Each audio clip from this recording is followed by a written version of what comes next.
Okay, good morning, everybody, and welcome to this week's virtual plant clinic.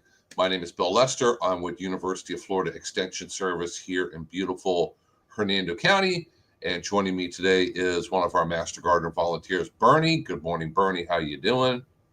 Surviving quite well. Well, that's good. Can't complain about that. About it. We were supposed to have a special guest on this morning, Alyssa, with Hernando County Mosquito Control, but she's not able to join us. She had a medical emergency, probably with one of her children, is my guess. So because that happens with kids, so we're going to have her on here some other time because even though no matter where you live in Florida, you probably haven't had a lot of mosquito issues recently during the winter. I mean, they're out year round, but during the winter, there's far fewer than there is during the summer or the fall. Uh, they're coming. They're coming back. Mosquitoes haven't left forever. They're just napping, resting up, ready to get all fired up for this summer and bite people in the evening, in the morning. And there's a lot of problems with potential for people catching diseases, mosquito vector diseases. So we want to make sure that everybody is kind of up to speed on the latest and greatest with them. Um, our other guest host, Colby, may be popping in a bit. I sent him the link. So, Well, problem with Colby is, he's getting married this weekend, and he's got a oh, whole mind on all the things that need to be done for the wedding. And I don't think he even cares about us right now. I don't think he's thinking about us. So, if he's smart at the moment, he's not thinking about us. He's thinking about other things. So, and he may have told me that he wasn't available for today, and if I didn't write it down, I forgot it. So, he won't be here next week either. well, dang, Bernie, I just need to have you keep up on my calendar and keep me straight here. So, Ann says, I, congratulations for Colby. Just in case he happens to be watching, maybe he's got his phone out and he's wondering what's going on. well, it's recorded. He can see what he missed. Yeah. We would all like to send our best wishes and congratulations to Colby for his upcoming wedding this weekend, you said? I think that's what he said. I think so too, yeah. But if you have any lawn and garden questions, Bernie and I are here to answer your questions and do our very best to kind of diagnose what your problem is and maybe what it isn't, and give you some ideas about how to overcome your problem. I see a lot of questions and a lot of problems. I get a lot of emails, I get phone calls from people who ask a question. They say, I have this and I have this problem. What do I do? And it turns out that they're just completely off track with diagnosing it. Some people think that if they have a plant, I've heard about this with hedges, with flowering plants, with everything imaginable, and there's something wrong with it, it has to be an insect. And a lot of times I'll see people on local Facebook groups, they post, who does everybody use for pest control? I have bugs, basically. And everybody jumps on there and says, call Bob, call John, call Hernando Bug Be Gone, whatever. They're all giving recommendations. But I never ever see anybody ask, what's your problem? What do you need to get rid of? Do you have anything you need to get rid of? What's your issue? Nobody thinks to ask that. So, Bernie, I know you see those things too. I do. I really miss our mosquito person. I have a problem with a mosquito, and I can identify a lot of the mosquitoes, but I've got one that's a little fuzzy thing. Kind of surprised me, and I've been leaving the door open so the dogs can go in and out. Yeah. And these little fuzzy mosquitoes have shown up, and they're nasty. They take a lot of blood. I'm anemic to start with. I can't afford to lose much. So uh, I was hoping she'd say, hey, those guys will be gone pretty quick. Uh, just read a big article about mosquitoes, and some mosquitoes have a very narrow temperature range that they live in. Yeah. So uh, the big question is, assuming that global warming is happening and the temperatures are changing, would it affect the mosquito population? So they run this 8-year uh, test on mosquitoes, and they found out that mosquitoes adapt faster than there's a climate change. So the climate change is not going to help get rid of them. So It might throw them off track a little bit, but it's not going to stop them or block them, I guess. not for any length of time that's going to do us any good. So now I need to know what the fuzzy mosquitoes are, so I know exactly where to attack. I'm one of those people. I've got bromeliads in a lot of places, and if they're coming from the bromeliads, I guess I'll have to go put some stuff in the bromeliads. But I That really may like very them, well be. We and they have a haven't been huge, a problem.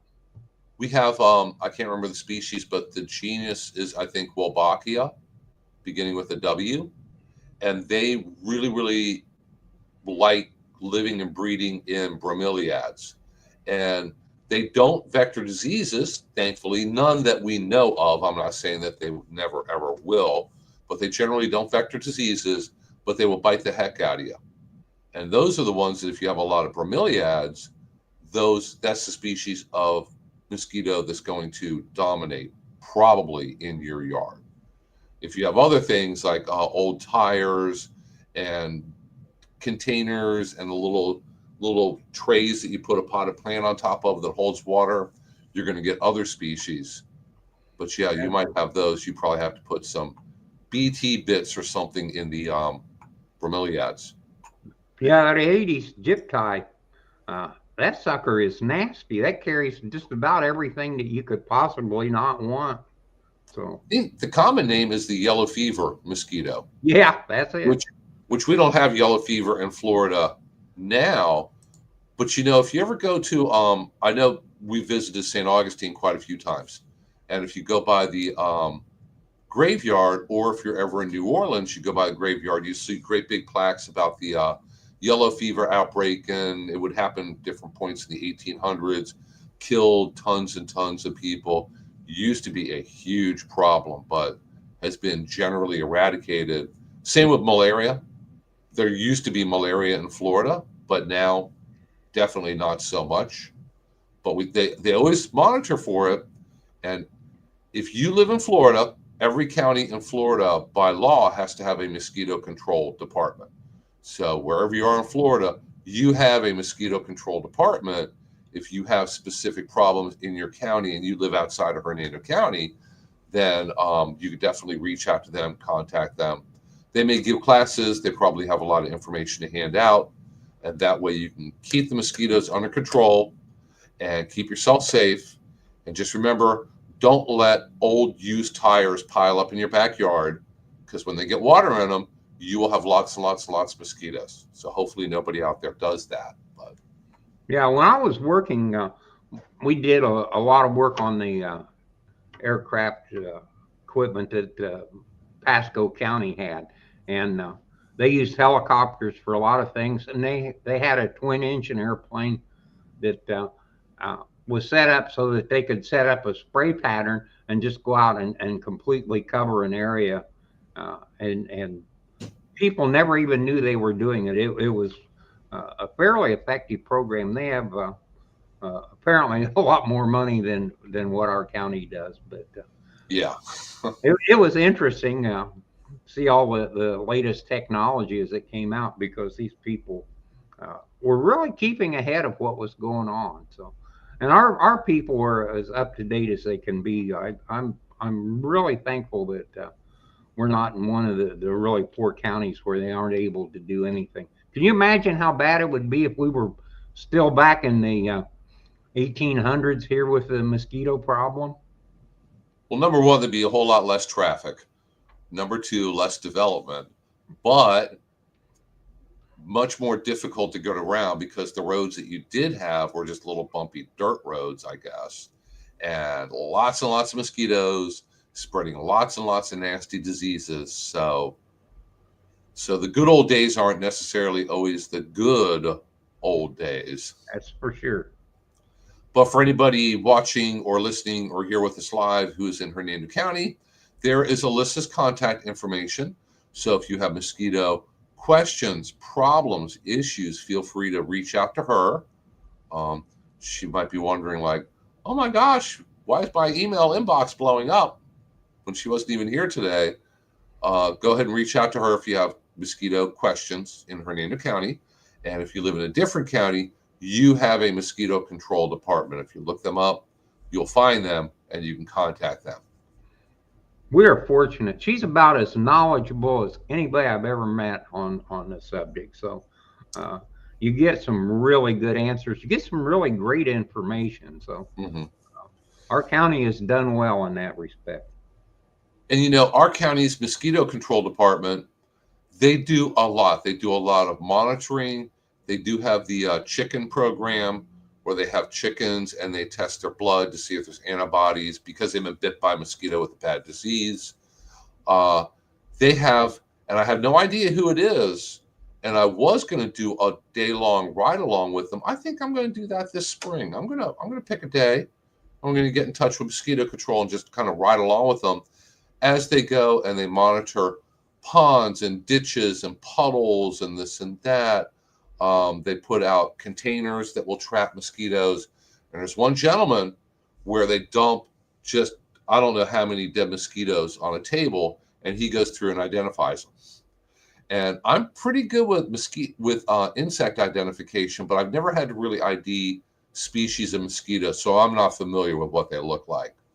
But he's always on the lookout for, here's one that we've never seen before in Hernando County. We need to be aware of this, take steps. But it's amazing that, and I'm sure that if you identify buckets of mosquitoes, after a while, you get pretty darn good at it. They probably all start to look the same after a while, but you know exactly what to look for. About 10 years ago, we had an insect trap at one of the restaurants out near the coast, and that was very interesting. I never was actually involved in the program, but I got to travel along one day when they were checking the insects, and it's amazing. Uh, One, there's multiple insects, and second, the numbers that you attract, and if these things were any indication, there are a tremendous number of insects, especially mosquitoes, that are coastal. So if you're out there at night, it can get pretty nasty. The little Yes, marshy areas. there are saltwater mosquitoes that live and breed in saltwater, brackish water. They're going to be right along the coast. So if you live near the coast, they're probably going to be your biggest problem. I really don't have mosquito problems. I know that I have mosquitoes. Never really noticed them before. They never get really bad in my neighborhood.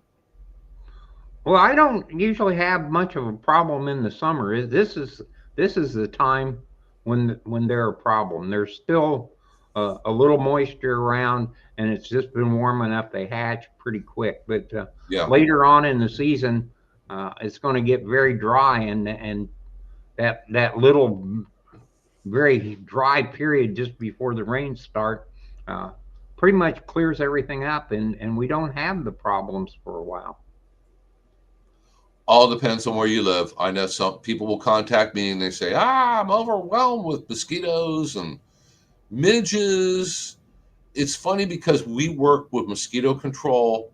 And when I get mosquito questions, forward them to mosquito control.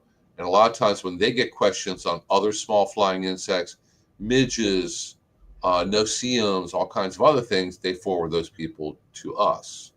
Yeah, I was planning on bringing some of these little fuzzy mosquitoes in and sticking them under the microscope and identifying them, but it turns out when you slap them, uh, they don't look good enough to put under the microscope anymore. Not enough left. Well, hey, if you're able to catch some, if you're going to be at Earth Day on April 5th, she'll be there also. So if you catch some and give them to her. She'll get them ID'd for you Okay, if she I'm doesn't know curious what to they know are. what they are. Yeah.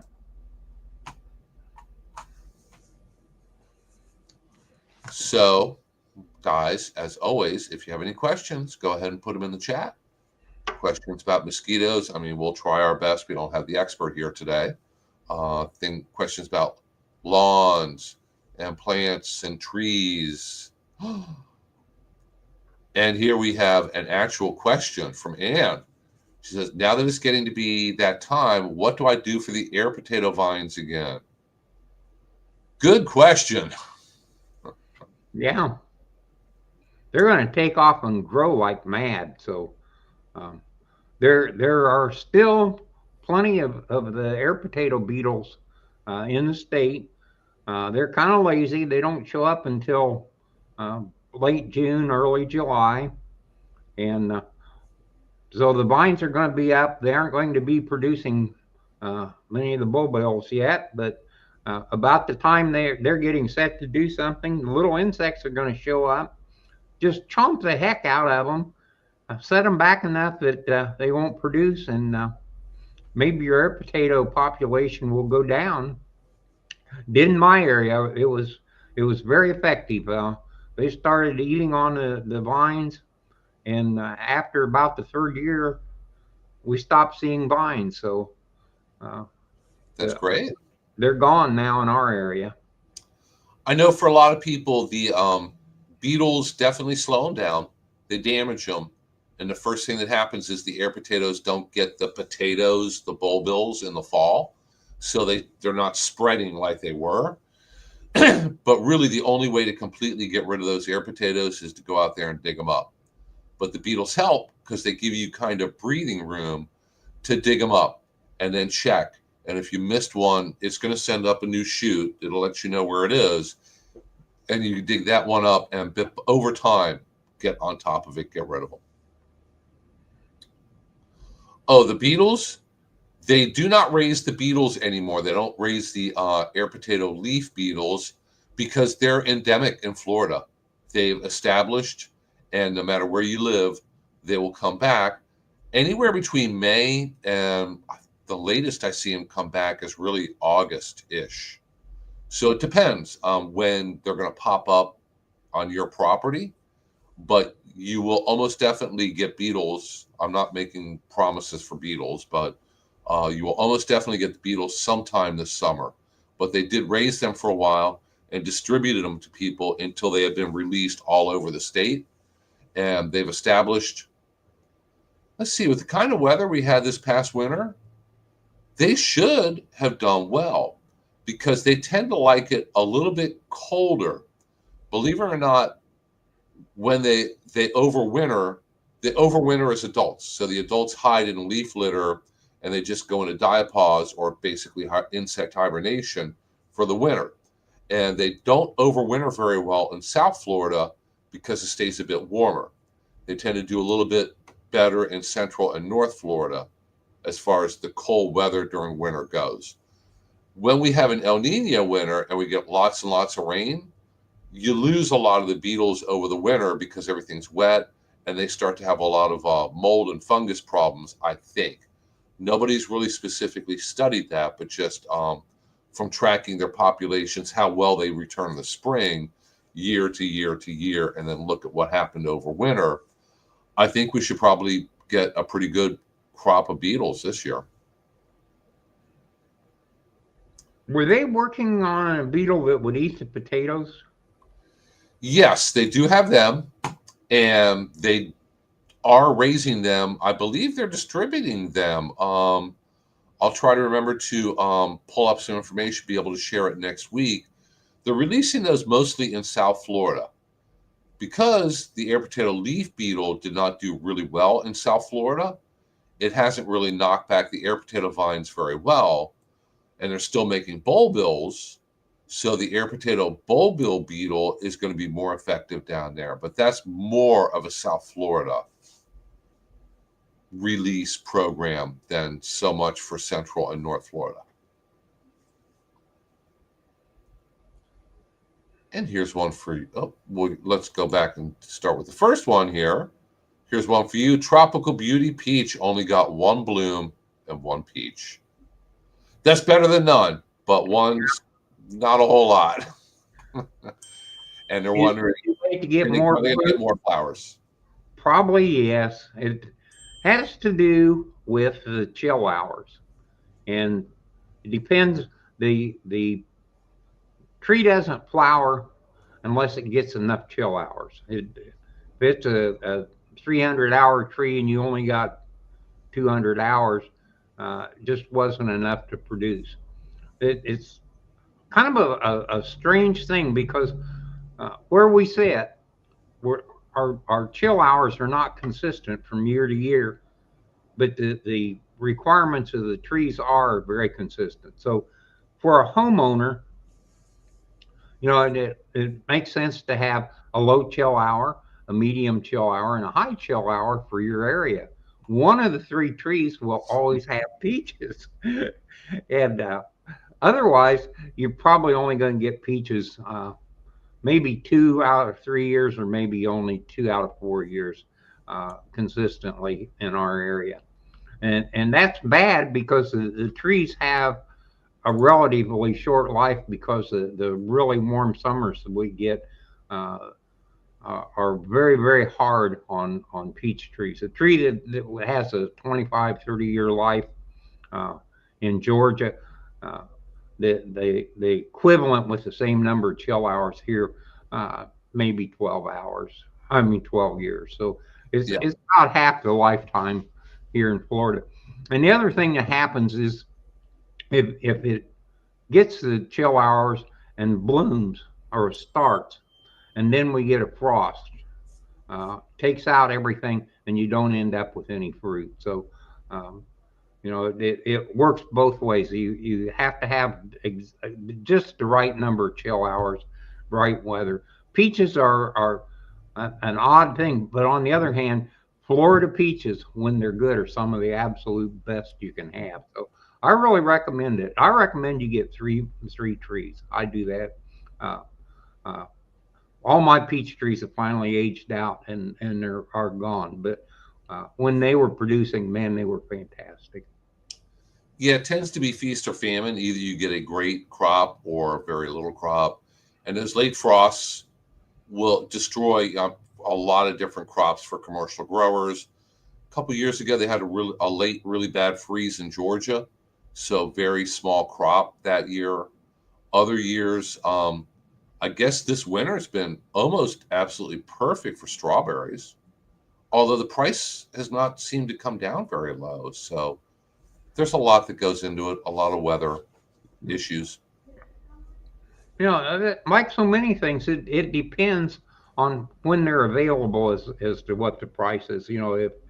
If we have strawberries and nobody else does, I don't think the California berries were quite as successful this year. We had Florida berries. Actually, we still got some Florida berries, but Oh yeah, yeah, yeah. and it's been a good crop.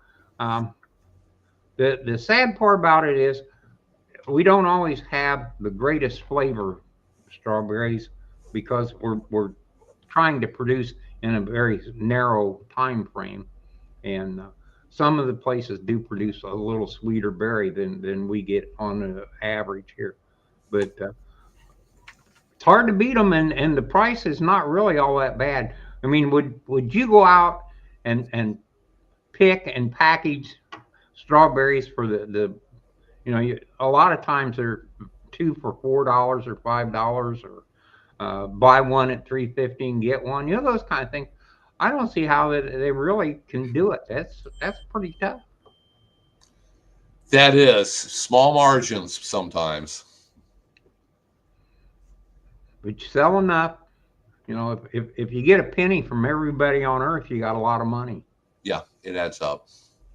So obviously, commercial farming is very tough. Backyard gardening can be a little tough also. Um, Homeowners can grow their own strawberries. Obviously, you want to plant them the same time the commercial people do, and you can keep yours going for longer than they do, because commercially, after a certain point, um, April ish, the price basically bottoms out, and then the California strawberries hit the market, so the price really bottoms out, and the plants are starting to get a little old, tired, more insect pressure. If you keep spraying, that costs a lot of money. That's coming out of your profit. So the commercial growers usually terminate the strawberries before they technically have to in Florida, just for economic reasons. So a homeowner could keep their strawberry plants going for a little bit longer, but they are not perennial here in Florida. Please don't think that you can grow a patch of strawberries in Florida for 20 years like grandma did in Ohio for 20 years, because things are very different down here. They're not even the same variety of strawberries. Yeah. We got a blueberry question here also. So, chatting with Ailes, blueberry tree died. I'm going to buy 2 more and give it a try again. I don't know what went wrong. And I have an idea of a few things that could have gone wrong. What do you think, Bernie? Well, that is probably one of the hardest plants to grow. First thing about blueberries is they require an acid soil that we do not have. So commercially, blueberries are planted in pine bark mulch. They make mounds of pine bark mulch, which is a very low pH. They plant the berries in the low pH pine bark. The roots don't even go into the soil, never go into the soil. They just stay in the pine bark. The variety of the tree is very, very important. It turns out that the varieties have a life of 4 to 7 years, maybe a little longer, maybe not. You need more than one variety to assure a decent crop. So the commercial guys will normally plant 4 different varieties, because cross-pollination helps ensure that you get more of a crop. The birds come along, and if you do get a crop, they are very, very damaging. There's a lot of diseases that blueberries get. The homeowner is usually not in a position to do the spraying that the commercial people do. The commercial people go in and they defoliate the trees at a certain time, so that when they start out, they all start from the same point at some spot in the year, so that they all produce the berries at about the same time. Commercially, blueberries are not a viable product in Florida, except for the fact that we have them when nobody else does. That helps. When they first started planting blueberries, it was a very, very high profit item, because there was no place else in the world that was producing blueberries when we did. The number of producers increased to the point where there were more berries available in the market for that short period of time, and they actually drove the price down to where it was no longer feasible. The pests and problems for blueberries, once you start producing a monoculture crop, the problems come up in a hurry.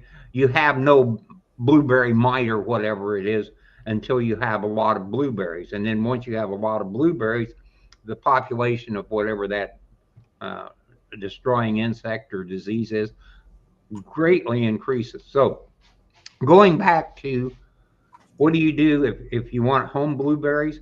You need a pile of pine bark mulch.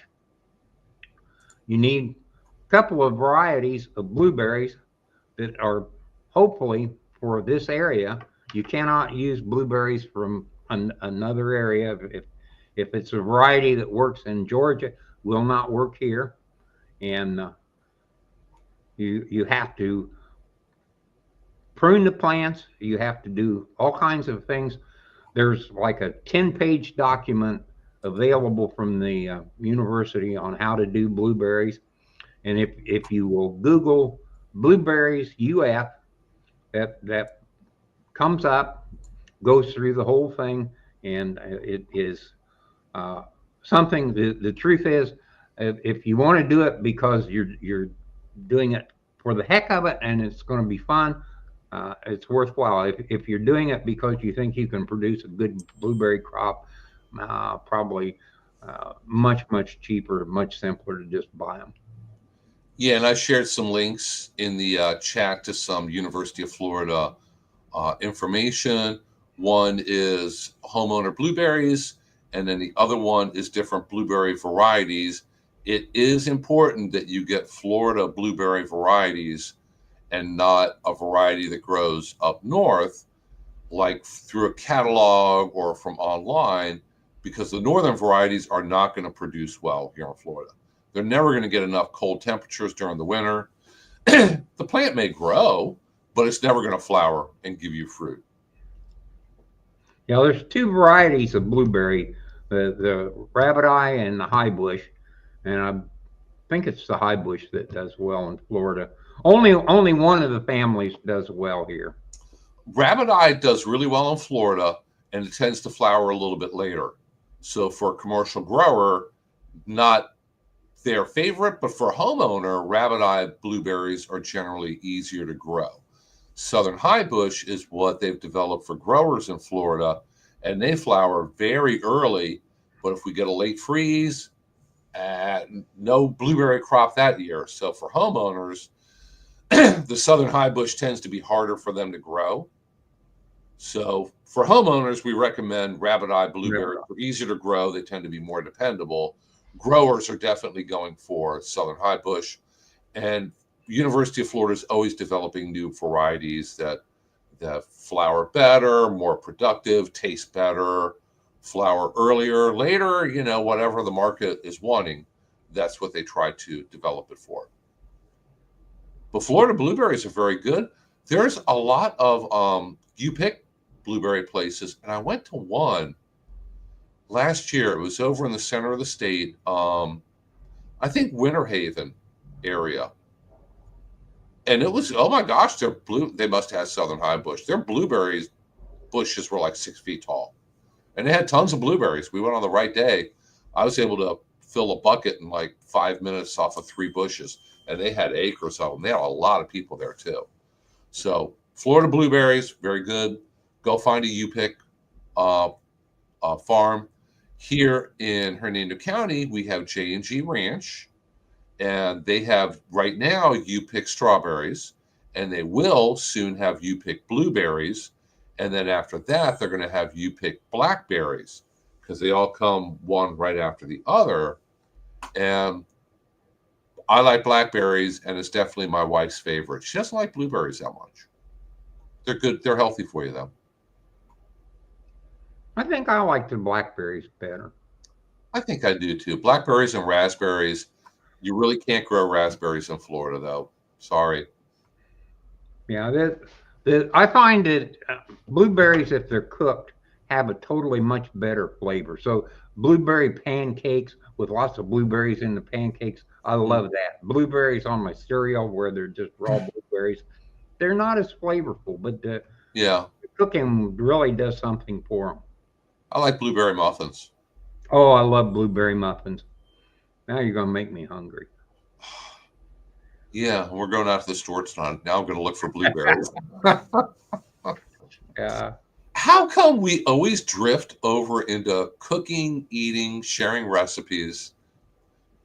We probably need to just start a whole separate thing other than the virtual plant clinic, just cooking with the virtual plant clinic or something. We'll think up a name. Well, you understand the only reason for growing all these plants is to eat them. So exactly, it is definitely a part of gardening.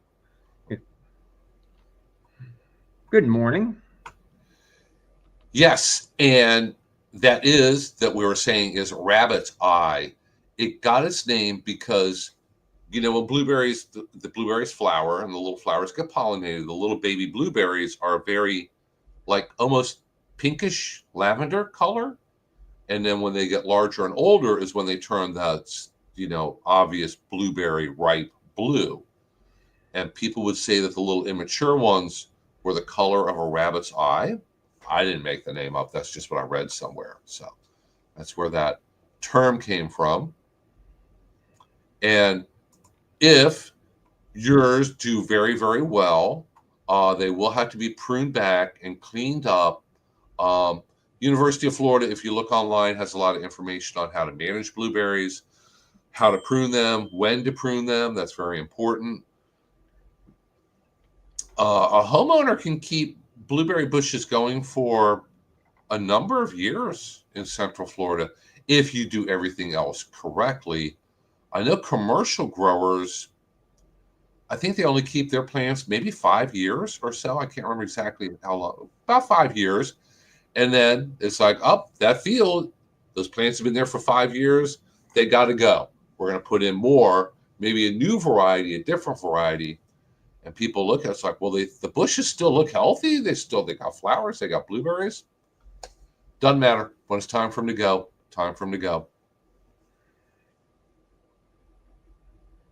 I think one of the things that happens is that they don't produce well, and the diseases, the things you have to do to maintain the plants, take them out of the commercially viable. Uh, they're doing things like mixing fertilizers and insecticides and all the different chemical needs in the water that they're watering it with. So they're spending a lot of money. When they first started with blueberries, one of the farmers was telling me it ran about $30,000 an acre to establish the blueberry plants. Yeah. But you could get $40,000 an acre initially, and after the second year, you were making money hand over fist. Well, that was really wonderful, and it was so much better than any other crop. Everybody and their brother did it. At one time, we had, I don't know, probably 15 places in the county commercially doing blueberries, and now we're down to maybe 3. So uh, it's just like so many things. Once there's big money in it, there's a lot of people around. So, and things come and go. You have problems with new pests, whereas maybe 10 years ago they didn't have to worry about it, but now the pest is here, it's present, it's difficult to control. There's always pressure on all growers. You have developers coming in saying, hey, I'll buy your land, I'll give you $10,000 an acre because I want to build a subdivision. Kind of hard to pass up for a lot of them, so they're under a lot of pressure. But yeah, pine bark, I can't think of a reason why they would treat pine bark. So it's difficult because blueberry growers will use pine bark, but they go and they get the finely ground pine bark. So if you go to a big box store or your lawn and garden center and you just get a couple bags of pine bark mulch, the pieces of pine bark are bigger than what you want. You want little pieces of pine bark. I had to drive down 50 through Terrytown the other day, and I noticed that one of those mountains that they have there is of really, really fine ground pine bark. I'm thinking, I wonder if they sell me a dump truck load of that stuff, because that stuff, even no matter what you're using it for, is going to break down in a realistic time period. That's got to be great long-term organic matter in your garden. But beside that, it's really hard for a homeowner to find the finely ground pine bark, unless you have your own chipper shredder. And then my guess is pine bark is probably really tough on those blades. So something to think about. And wild blueberries are good. We do have the what's the wild blueberry that we have here in Florida?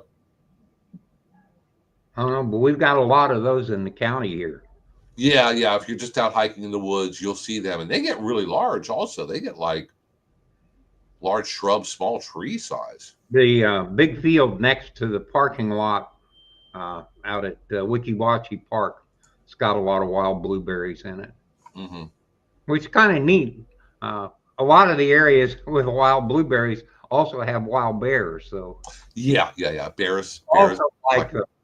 So it's a case of if you're really gonna go out wild blueberry hunting and you're doing a good job, you're probably fighting the bears for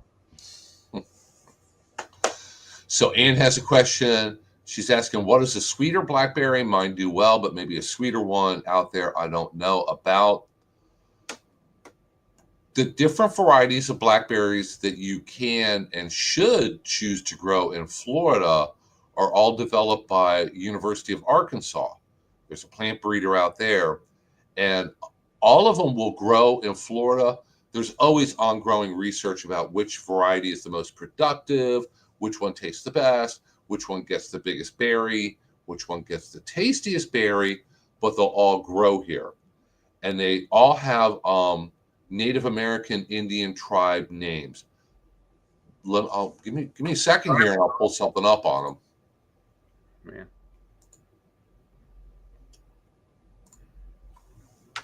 Yeah. And they were kind of broken up into varieties that are either thorny or thornless. So obviously, thornless ones. The thorny ones Here are we best go. tasting. Here, I'm going to share a publication, Choosing the Right Blackberry Cultivar in Subtropical Florida. So this, let me scroll through. It has really good information about growing blackberries and the thorns and the chilling requirement.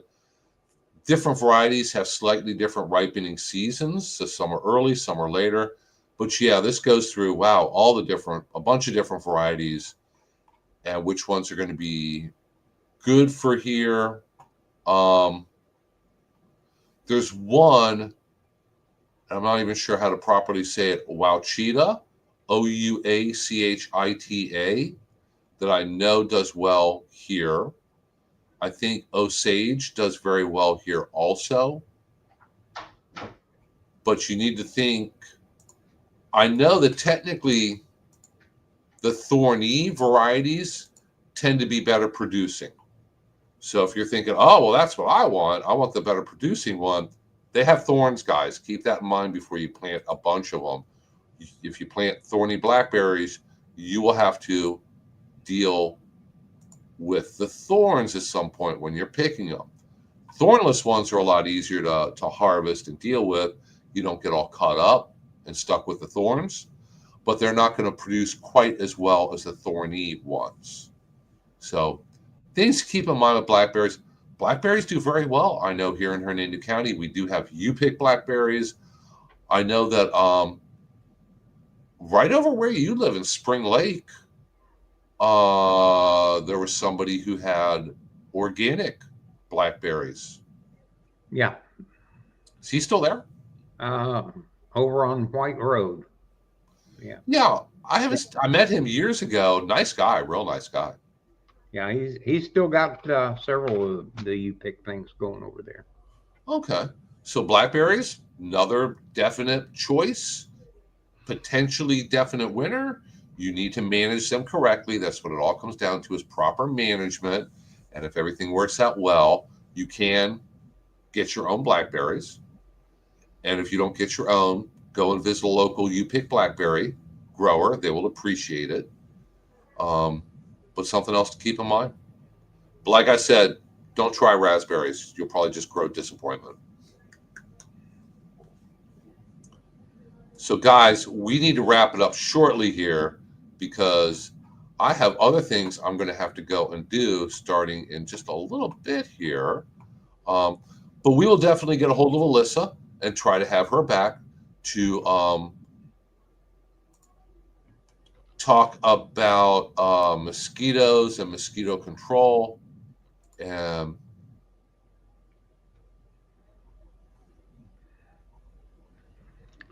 One thing that people should remember uh, is that they need to treat their St. Augustine lawn for take all root rot. Now's about the right time to put down preventative fungicide. So Uh, if you have a St. Augustine lawn and you haven't been mowing it at 4 inches or more, you almost always are going to have take-all problems. And it would behoove you to save yourself a lot of money and put down one of the preventative fungicides for take-all. And, you know, Yeah, we're probably going to have an outbreak. It's due. It's time. It's getting to be that time of year. university says that you ought to treat a couple of times a year preventatively. It's easier to prevent it than it is to cure it. So just had a lady this morning uh, showed me a picture of the lawn, and 50% of the lawn's gone. And at that point, you can't bring it back. There's no Yep. recovery. That's resod. So that's an expensive proposition.